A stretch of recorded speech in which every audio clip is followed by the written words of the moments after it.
నమస్తే welcome to 99 TV నేను అఖిల ఇక డీటెయిల్స్ చూస్తే అనకాపల్లి జిల్లా పరవాడ ఫార్మాసిటీలో సినర్జన్ యాక్టివ్ ఇంగ్రీడియంట్స్ లో ఈ నెల 22న జరిగిన ప్రమాదంలో ఇప్పటివరకు ముగ్గురు ప్రాణాలు కోల్పోయారు. విజయనగరం జిల్లాకు చెందిన కెమిస్ట్ సూర్యనారాయణ వాళ్ళ ఉదయం కన్నుమూశారు. ఈ నెల 23న లాల్ సింగ్ పూరి, 24న జార్ఖండ్ వాసి రోయా అంగిరాయ ఆసుపత్రిలో చికిత్స పొందుతూ చనిపోయారు.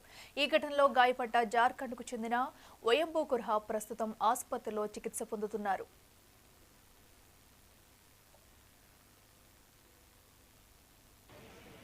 నేను సూర్యనారాయణ వాళ్ళ చెల్లిని సార్. సూర్యనారాయణకి గురువారం రాత్రి 12 గంటలకి ఇలా జరిగింది, బ్లాస్ట్ అయిందని చెప్పి కెమికల్ బ్లాస్ట్ అయిందని చెప్పారు సార్. అది కూడా ఎప్పుడంటే మార్నింగ్ 7:30కి చెప్పారు సార్ మాకు. అప్పటి వరకు కూడా ఎవరు కంపెనీ వాళ్ళు కానీ ఎవరు మాకు ఎలాంటి ఇన్ఫర్మేషన్ ఇవ్వాలి, ఫ్రెండ్స్ చెప్పారు. అది కూడా ఇలా బ్లాస్ట్ అయింది ఏమీ చెప్పలేదు, ఫోన్ చేసి ఒక యాక్సిడెంట్ అయిందని చెప్పారు సార్. ఏ యాక్సిడెంట్ అయింది అనేది కూడా మాకు తెలియదు. ఇలా బ్లాస్ట్ అయ్యి యాక్సిడెంట్ అయిందన్న విషయం కూడా మాకు 7:30 వరకు తెలియదు సార్. జస్ట్ యాక్సిడెంట్ అయింది, హాస్పిటల్లో చేర్పించాము, మీరు రండి అని తల్లిదండ్రులకు ఫోన్ చేశారు సార్. తల్లిదండ్రులు 200 కిలోమీటర్ దూరంలో ఉన్నారు సార్. వాళ్ళు అక్కడి నుంచి ఇక్కడికి వచ్చేసరికి 12:30 అయింది. 12:30 వరకు వీళ్ళు ఇక్కడ ఎలాంటి ట్రీట్మెంట్ మా అన్నయ్యకి చేయలేదు సార్.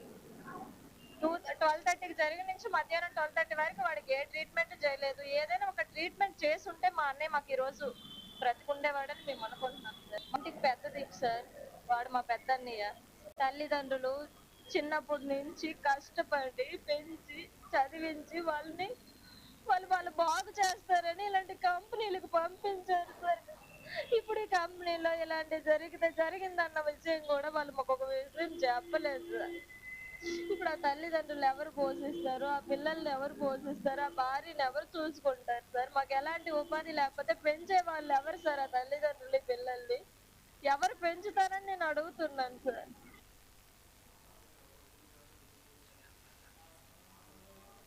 జరిగిన సూర్యనారాయణ గారికి బావమరిదిని అవుతాను. ఇక్కడ వాళ్ళ కో ఎంప్లాయీస్ నాకు చెప్పిన దాని ప్రకారం అయితే 12:30కి సంఘటన జరిగిన తర్వాత యాజమాన్యం నిర్లక్ష్యం వహించి అక్కడ ఇటువంటి సేఫ్టీ ప్రికాషన్స్ లేవు, నైట్రోజన్ గ్యాస్ కూడా లేవు, నెక్స్ట్ ఏమి అక్కడ ఆర్పేయడానికి ఏమీ లేదు. వాళ్ళ కంపెనీకి సంబంధించిన వాళ్ళు అది క్లీన్ చేసుకోవడానికి యూజ్ చేసే తప్పించి కానీ వీళ్ళు పట్టించుకోలేదు. అక్కడ నుంచి 1.5 సేపు ఒక గేట్ దగ్గరే ఉంచేసారు వాళ్ళని. నాకు ఒకరు చెప్పారు, గేట్ దగ్గర ఉంచేసారు, హాస్పిటల్ తీసుకెళ్ళదు. వాళ్ళు ఎవరు బాధ్యత వహించారు. వీళ్ళ ఫ్రెండ్స్ కాల్ చేస్తే వాళ్ళు వచ్చి తీసుకెళ్లారు. అంటే ఇప్పుడు మనకు చిన్నది కాలితేనే ఎంత నొప్పి వస్తుంది, ఒళ్ళల్లో కాలిపోతే ఎంత బాధగా ఉంటుందండి, ఎలా భరిస్తారు? ఒక కెమికల్ ఎఫెక్ట్ తగిలి ఉంది, ఈ వెంటనే వైద్యం అందిస్తేనే బతికే అవకాశం ఉంటుంది. తెల్లవారు వరకు ఈ కుటుంబీకులు చెప్పలేదు, ఎవరికి చెప్పలేదు. 7:30 గంటలకు ఫోన్ చేసి చెప్తారా? వీళ్ళందరూ వచ్చాక ఎప్పుడో 24 గంటల తర్వాత వైద్యం ప్రారంభిస్తే ఏ పేషెంట్ బతుకుతాడు? అక్కడెక్కడ హాస్పిటల్ లేవా? ఇంత దూరం తెస్తే అక్కడి నుంచి రావడానికి 1.5 కారుకి, అక్కడ 1.5, 3 గంటలు ఏ పేషెంట్ ఉంటాడంటే? ఇటువంటి ఇంత పెద్ద సంఘటన జరిగిన తర్వాత ఏమనంటే చిన్నదే జరిగింది, బతుకుతాడు 100% అని చెప్తున్నారు.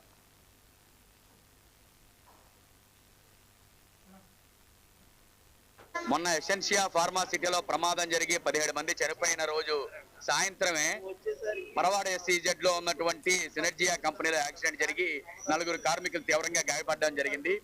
65% పైన బర్న్స్ అయిపోయారు. ఇందులో 3 జార్ఖండ్ ఉద్యోగస్తులు అయితే ఒకరు విజయనగరం జిల్లా చెందినటువంటి సూర్యనారాయణ అనేటువంటి కార్మికుడు. ఆయన 3 రోజుల పాటు మృత్యుతో పోరాడి ఈ రోజు తెల్లవారుజామున చనిపోయడం జరిగింది. ఇప్పటికే ఆయన కంటే ముందే నిన్న రాత్రి ఒకరు మొన్న ఒకరు చనిపోయారు, 3 మొత్తం చనిపోయారు. ప్రభుత్వం నుంచి ఎంతవరకు ఏ విధమైన ప్రకటన రాలేదు. ఆ రోజు చంద్రబాబు నాయుడు గారు ఆగమేఘాల మీద వచ్చి మేము ₹1 కోటి స్పాట్ లో ప్రకటిస్తున్నాం అని చెప్పేసి మార్చిరి దగ్గరికి వచ్చి ప్రకటించారు. జిల్లా కలెక్టర్ ఉన్నతాధికారులు చేశారు. కానీ ఇంతవరకు ఈ ఇన్సిడెంట్ జరిగి 4 రోజులు అవుతున్నా సరే ఇంతవరకు ఎటువంటి ప్రకటన చేయలేదు. బాధితులను ఆదుకోవడంలో కూడా మేము కోరుకున్నది బర్న్స్ వార్డు ఇక్కడ లేవు కాబట్టి సక్రమైంది. వీళ్ళు బొంబాయి కానీ చెన్నై కానీ బెంగళూరు కానీ తీసుకెళ్లి మెరుగైన వైద్యం అందించాలి.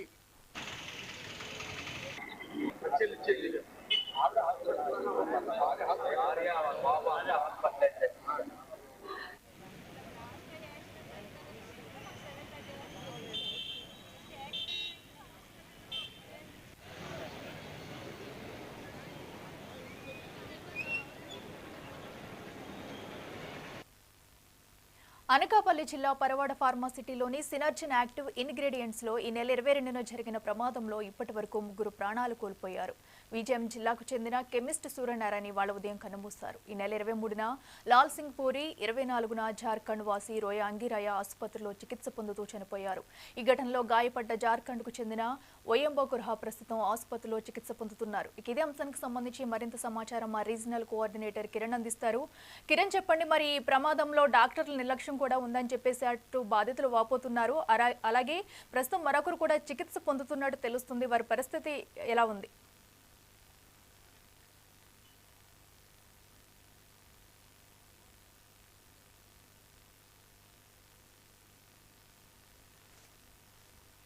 కిరణ్, చెప్పండి.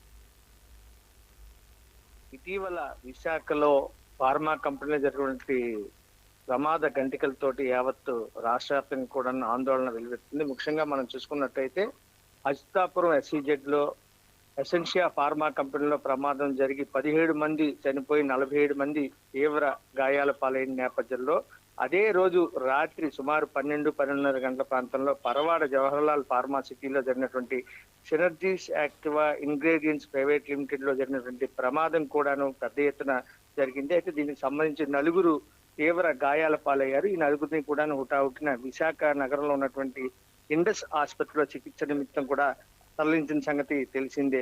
వీరు అందులో 3 జార్ఖండ్ వాసులు కాగా సూర్యనారాయణ అనే వ్యక్తి విజయనగరం జిల్లా తెర్లా మండలానికి చెందినటువంటి సూర్యనారాయణ అనే వ్యక్తి కూడా ఉన్నాడు. ఇతను సీనియర్ కెమిస్ట్ గా అందులో వర్క్ చేస్తున్నాడు. అతను కూడా తీవ్ర గాయాలు కావడంతో ఈ 4ని కూడాను ఏదైతే ఇండస్ హాస్పిటల్లో చికిత్స నిమిత్తం 4 రోజుల క్రితం తరలించడం జరిగింది. అయితే మొన్న 2 రోజుల క్రితం ఒక వ్యక్తి చనిపోతే, రోమన్ ఆంగోరి అనే జార్ఖండ్ హెల్పర్ చనిపోతే, తాజాగా మరో 2 ఈ రోజు ఉదయం చనిపోయినట్టుగా వైద్యులు నిర్ధారించారు. అందులో విజయనగరం జిల్లా తెర్లా మండలం చెందిన సూర్యనారాయణ సీనియర్ కెమిస్ట్, అదేవిధంగా లాల్ సింగ్ పుట్టి ఇతను కూడా జార్ఖండ్ వాసి హెల్పర్ గా పనిచేస్తున్నాడు ఏదైతే సినర్జీస్ కంపెనీలో. అదేవిధంగా రోమన్ ఆంగోరియా కూడాను మొన్ననే 2 రోజుల క్రితం చనిపోవడం జరిగింది. మొత్తం 4 చికిత్స నిమిత్తం ఆసుపత్రికి తరలిస్తే అందులో 3 చనిపోవడం జరిగింది. మరొక అయోవన్ గోరా అనేటువంటి వ్యక్తి మాత్రం ప్రస్తుతానికి చికిత్స పొందుతూ ఉన్నాడు. అయితే డాక్టర్లు ఆది నుంచి కూడాను 4 రోజుల నుంచి చికిత్స నిర్వహిస్తున్న నేపథ్యంలో ఎటువంటి ప్రమాదం లేదు, భయం లేదు, ఖచ్చితంగా బతుకుతారంటూ ఫ్యామిలీ మెంబర్స్ అందరికీ చెప్పిన నేపథ్యంలో ఈ రోజు ఉదయం హఠాత్తుగా వాళ్ళు చనిపోయారని చెప్పడంతో బంధువులందరూ కూడా తీవ్ర ఆందోళన వ్యక్తం చేస్తారు. ముఖ్యంగా మనం చూసుకున్నట్లయితే సూర్యనారాయణ కుటుంబ సభ్యులైతే మాత్రం కన్నీటి పర్యంతం అవుతున్నారు. డాక్టర్లు ఏ విషయాలు మాకు చెప్పకుండా, కనీసం మమ్మల్ని పేషెంట్లు చూసేందుకు కూడా లోపలికి అనుమతించకుండా ఎట్టి పరిస్థితులను బతుకుతారు, భయం లేదంటూ చెప్పారే తప్ప వాస్తవాలను దాచిపెట్టారని చెప్పి కుటుంబ సభ్యులందరూ కూడా ఎంతో ఆందోళన వ్యక్తం చేస్తున్నారు. సంఘటన జరిగిన వెంటనే సమీపంలో ఉన్నటువంటి ఆసుపత్రికి తీసుకెళ్లి చికిత్స అందిస్తే కొంతవరకు ఛాన్స్ ఉండేదేమోనని చెప్పి దాదాపుగా ఏదైతే పరమాడ ఫార్మాసిటీ నుంచి 1.5 సేపు జర్నీ చేసి తీసుకొచ్చి ఇక్కడ విశాఖ సిటీలో ఉన్న ఇండస్ ఆసుపత్రి తరలించిన నేపథ్యంలో సహాయక చర్యలు కావచ్చు, లేదంటే చికిత్స కావచ్చు ఆలస్యం కావడం వల్ల ఈ రోజు తమ కుటుంబంలో ఉన్నటువంటి వ్యక్తులు దూరం అయ్యారని చెప్పి వాళ్ళందరూ కూడా ఆందోళన వ్యక్తం చేస్తున్న పరిస్థితి. తమ కుటుంబాలను ఎవరు రక్షిస్తారు, తమ పిల్లల్ని ఎవరు కాపాడతారు, తల్లిదండ్రులు ఏదైతే కనిపించినటువంటి తల్లిదండ్రులు హఠాత్తుగా ఈ శవాలను వాళ్ళకి అప్పచెప్తే వాళ్ళ పరిస్థితి ఏంటి అని చెప్పి వాళ్ళందరూ కూడా ఆందోళన వ్యక్తం చేస్తున్నారు. ప్రభుత్వం కఠినంగా వ్యవహరించి ఏదైతే ఈ ఫార్మా కంపెనీల్లో కేవలం యాజమాన్య నిర్లక్ష్యం కారణంగానే ఈ రోజు కార్మికులు చనిపోతున్నారు అని చెప్పి వాళ్ళందరూ కూడా ఆవేదన వ్యక్తం చేస్తున్న పరిస్థితి. మరోవైపు ప్రభుత్వం తమ కుటుంబాలను ఆదుకోవాలని చెప్పి రోడ్డును పడ్డామని చెప్పి కనిపించిన పిల్లల్ని ఈ రకంగా ఏదైతే వాళ్ళు ఉద్యోగాలు చదువుకొని ఉద్యోగాలు సంపాదిస్తే ఫార్మా కంపెనీలు ఇలా బలైపోతుంటే తమ పరిస్థితి ఏంటని కూడా వాళ్ళందరూ ఆందోళన వ్యక్తం చేస్తున్న పరిస్థితి. మరోవైపు CITU కార్మిక సంఘాలు అయితే పెద్ద ఎత్తున నిరసన వ్యక్తం చేస్తున్నాయి. ఫార్మా కంపెనీలే కాదు ఇతరత్ర కంపెనీలు అన్నింటిలో కూడా కనీస భద్రతా ప్రమాణాలు కానీ లేదంటే కార్మికులకు అవసరమైన చర్యలు కూడా తీసుకునే పరిస్థితి లేకుండా తూతూ మంత్రంగానే చర్యలు ఉండడంతో ఈ రోజు ఈ ప్రమాదాలు జరుగుతున్నాయని చెప్పి ముఖ్యంగా మనం చూసుకున్నట్టయితే ఏదైతే అచితాపురం సమీపంలోని ఎసెన్షియా ఫార్మాలో జరిగిన దుర్ఘటన కావచ్చు, తదనంతరం పరవాడలో జరిగిన సినర్జీస్ యాక్టివా కంపెనీలో కావచ్చు, ఈ ప్రమాదాలకన్నిటికీ కారణం భద్రతా ప్రమాణాలు లేకుండా యాజమాన్యాలు చేస్తున్న నిర్లక్ష్య వైఖరి కారణంగానే ఈ రోజు కార్మికులు హఠాత్తుగా చనిపోయే పరిస్థితి ఏర్పడిందని చెప్పి సిఐటి కార్మిక సంఘాలను కూడా ఆందోళన వ్యక్తం చేస్తున్నాయి అఖిల. అయితే ఈ కుటుంబాలకు న్యాయం చేసే వరకు తాము ఎట్టి పరిస్థితుల్లో కూడా తగ్గేది లేదని చెప్పి ఇటు కార్మిక సంఘాలు అంటుంటే, మరోవైపు ఎవరైతే చనిపోయినటువంటి వ్యక్తుల తాలూకా కుటుంబ సభ్యులైతే మాత్రం తీవ్ర ఆవేదన వ్యక్తం చేస్తున్నారు. ప్రభుత్వమే తమకు దారి చూపాలని చెప్పి వాళ్ళు చెప్తున్న పరిస్థితి. కేవలం వైద్యుల నిర్లక్ష్యం కారణంగానే ఈ రోజు ముగ్గురు చనిపోయారని చెప్పి వాళ్ళు ఆరోపిస్తున్న పరిస్థితి. ఆ రోజే ముందే చెప్పి ఉంటే తాము ఏదో ఒక రకంగా రక్షించుకునేందుకు వేరే ఆసుపత్రి తీసుకెళ్లే వాళ్ళం. దాదాపు 65% బర్న్ అయినా సరే ఎటువంటి భయం లేదని చెప్పి ముందు నుంచి చెప్తూ వస్తున్నారు. అదే విధంగా ఎవరైతే పాలకులు ఎవరైతే ఉన్నారో, ప్రభుత్వ అధికార యంత్రాంగం కావచ్చు, లేదంటే ఆసుపత్రి వర్గాలు కావచ్చు, వాళ్ళందరూ కూడా తమతో నమ్మబలికి ఏం భయం లేదు, ఎటువంటి ఇబ్బంది లేదు, చికిత్స అందిస్తున్న అవసరమైతే ఎయిర్ అంబులెన్స్ లో ఇతర ప్రాంతాలకు, హైదరాబాద్ లాంటి ప్రాంతాలకు తీసుకువెళ్ళైనా సరే మేము చికిత్స ఇచ్చి కాపాడుతామని చెప్పినటువంటి మాటలు ఈ రోజు ఏమయ్యాయని చెప్పి వాళ్ళందరూ కూడా ఆవేదన వ్యక్తం చేస్తున్న పరిస్థితి అఖిల. ఓకే కిరణ్, అయితే అటు ఆసుపత్రి వద్ద కానీ లేదా మృతుల కుటుంబాలను కానీ అధికారులు ఎవరైనా పరామర్శించారా? అలాగే ఈ వరుస ఘటనలపై ప్రభుత్వం ఎలాంటి చర్యలు తీసుకునే అవకాశం ఉందంటారు? హోంశాఖ మంత్రి వంగలపూడి అనిత 2 రోజుల క్రితమే అనకాపల్లి జిల్లా, ఏదైతే అనకాపల్లి జిల్లాలోని ఫార్మా కంపెనీలు ఆ పరిధిలోకి వస్తాయి కాబట్టి అక్కడ అధికారులతో ఇప్పటికే ఒక సమీక్షను కూడా నిర్వహించడం జరిగింది.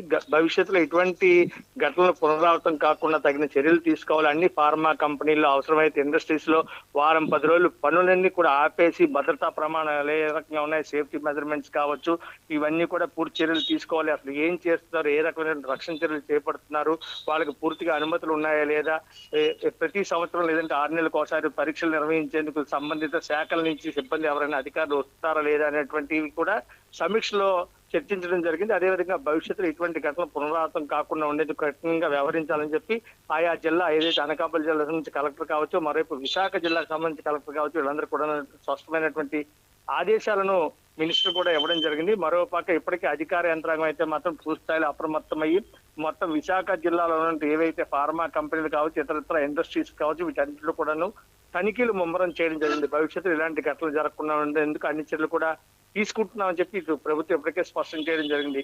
ఇక ఇప్పుడు జరిగిన దుర్ఘటనకు సంబంధించి మనం చూసుకున్నట్టయితే, ఏదైతే ఎసెన్షియా ఫార్మాలో జరిగిన దుర్ఘటనకు సంబంధించి ఇప్పటికే ప్రభుత్వం చనిపోయిన కుటుంబాలకు ₹1,00,00,000, అదేవిధంగా తీవ్ర గాయాల పాలైనటువంటి వాళ్ళకి 50 లక్షలు, పాక్షికంగా గాయాలైన వాళ్ళకి 25 లక్షలు చెప్పి ఎక్స్గ్రేషియా ప్రకటించిన నేపథ్యంలో ఈ చనిపోయినటువంటి కుటుంబాలు ఎవరైతే ఉన్నారో ఈ ముగ్గురు ప్రస్తుతానికి మనం చూసుకున్నట్టయితే ఇటు తెరలాం, ఏదైతే విజయనగరం జిల్లాకు సంబంధించిన తెరలాం మండలానికి సంబంధించిన సూర్యనారాయణ గాని, మరోవైపు లాల్ సింగ్ పుట్టి కావచ్చు, మరోవైపు రోమన్ అంగోరి అనేటువంటి ఈ ముగ్గురికి కూడాను ఎక్స్గ్రేషియా అయితే ప్రకటించే అవకాశం ఉంది. దీనికి సంబంధించి ఇప్పటికే జిల్లా అధికార యంత్రాంగం ప్రభుత్వం దృష్టి, ముఖ్యమంత్రి చంద్రబాబు నాయుడు దృష్టికి కూడాను తీసుకురావడం జరిగింది. ప్రభుత్వం ఏ రకమైన ప్రకటన చేస్తుంది అనేది వేచి చూడాల్సిన అవసరం అయితే ఉంది Akhila. Okay right Kiran, thank you.